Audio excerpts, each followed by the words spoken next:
이제 다음 요것이 1번이고 1번 뒤집어서 이제 그려보셨으면은 2번, 3번, 4번 이제 박스를 잡을 때 주의해야 될 점을 다시 한번 제가 설명을 드리고 넘어가도록 하겠습니다.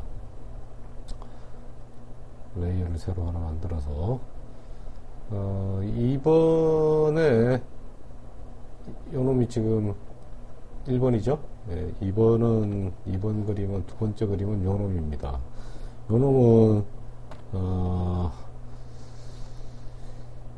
머리의 면적이 많이 보이는 걸로 봐서 눈높이가 많이 내려다보는 각도가 되겠죠. 눈높이가 높다는 얘기입니다. 다시 말해서 지금 앞면은 기울기가 약간 이렇게 기울어 있죠. 이 정도 기울어 있다고 보시고 수평선은 멀어야 되겠죠. 그려지는 박스에 비해서 한 요 정도 좀 더 멀면 한 요 정도 되겠네요. 상대적으로 몰아야 된다는 얘기입니다. 자, 요 크기에 비해서 이 정도라고 보고 이놈은 지금 측면 면적이 작은 경우입니다. 앞면 면적이 크죠. 그러면은 측면 쪽이 소실점이 가까이 있어야 된다는 얘기가 되겠죠. 그래서 이쪽으로 이렇게 그어주고 정도 될 겁니다. 정도 됐고, 그 다음에 이쪽 소실점은 상당히 상당히가 아니라 상대적으로 멀게 되겠죠. 한 요 정도. 브러쉬가 요 정도로 보면은 수평선 상에 있어야 됩니다. 소실점은 반드시. 수평선이 지금 이렇게 그려져 있죠. 네, 이렇게 그려져 있으니까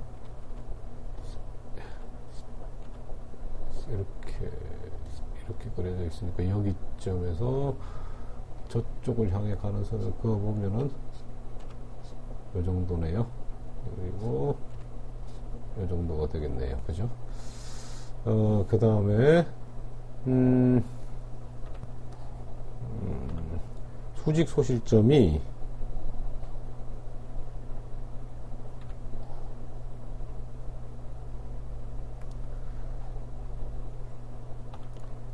수직선 상에 있어야 됩니다. 그래서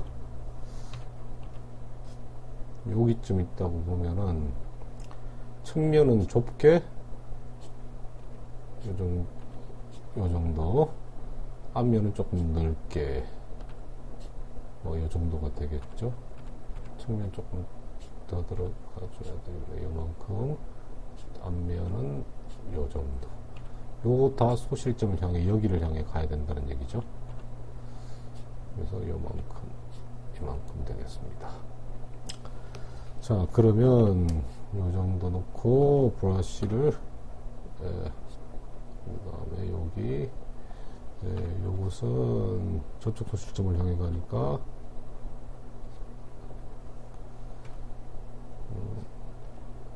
요 정도가 되겠네요. 뒤통수 면적이 좀 더 나와야 될 것 같긴 합니다. 조금 요 정도 그려주고 요 정도 그려주고 요 정도. 네. 근데 이 박스에 꼭 집어넣으라는 말은 아니라고 그랬죠. 이 기울기를 보고 정확하게 그림을 그려주는 게 더 중요하다라고 말씀드렸습니다. 자, 이 정도 박스고, 그 다음에 세 번째 놈은 요 놈이죠. 요 놈이 보자. 요 놈은 머리도 안 보이고 턱도 안 보인다, 그런 얘기입니다. 이 머리 면적도 안 보이고 턱 면적도 안 보인다. 그러면 눈높이가 어디쯤 있느냐?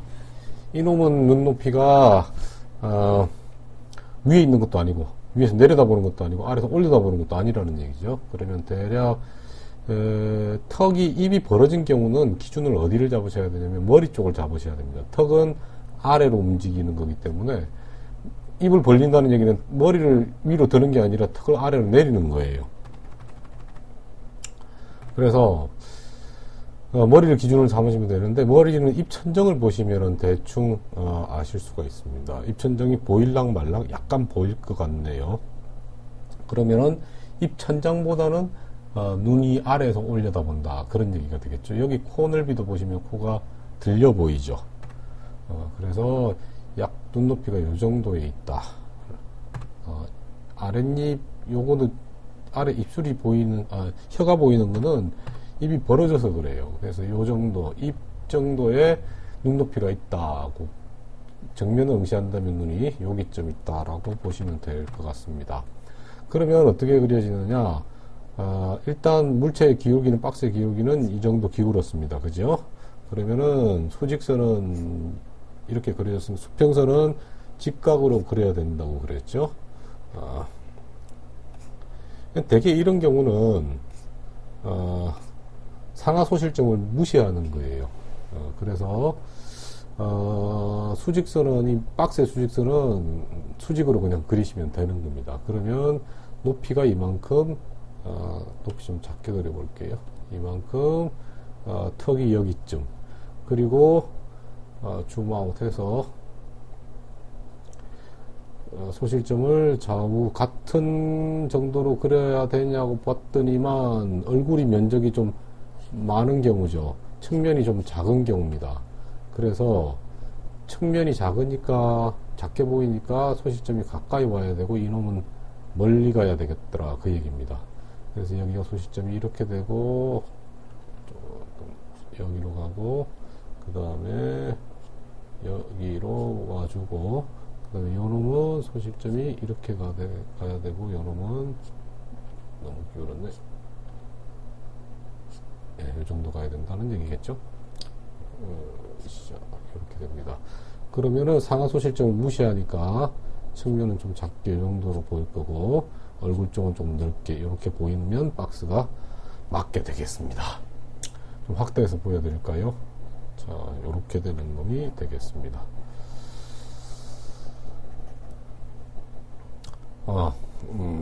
눈이 이쪽에 온다는 얘기겠죠?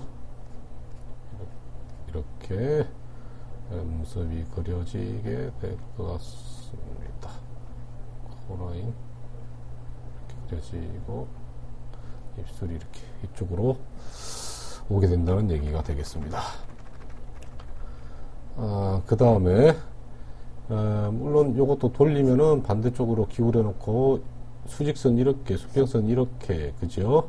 그 다음에 머리끝 이렇게 그려야 되겠죠. 이쪽이 면적이 많으니까 소실점이 멀고, 멀리 이렇게 될 것이고, 이쪽이 가까우면은 요렇게 되겠죠. 그리고 폭이 이쪽은 이렇게 될 겁니다. 여기다가 눈 이렇게 그려 들어가면 되시겠습니다. 이렇게 오고요. 이렇게 그려 들어가면 됩니다. 그 다음에 마지막으로, 자, 이놈. 요놈은 뭘 주의하셔야 되냐면은, 지금 이 루미스 아저씨가 저자가 되시죠?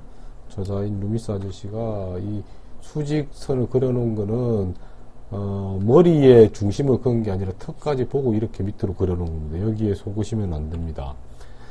제가 입이 벌어졌을 경우에는 턱을 중심으로 하는 게 아니라 머리, 해골을 중심으로 보셔야 된다고 그랬죠.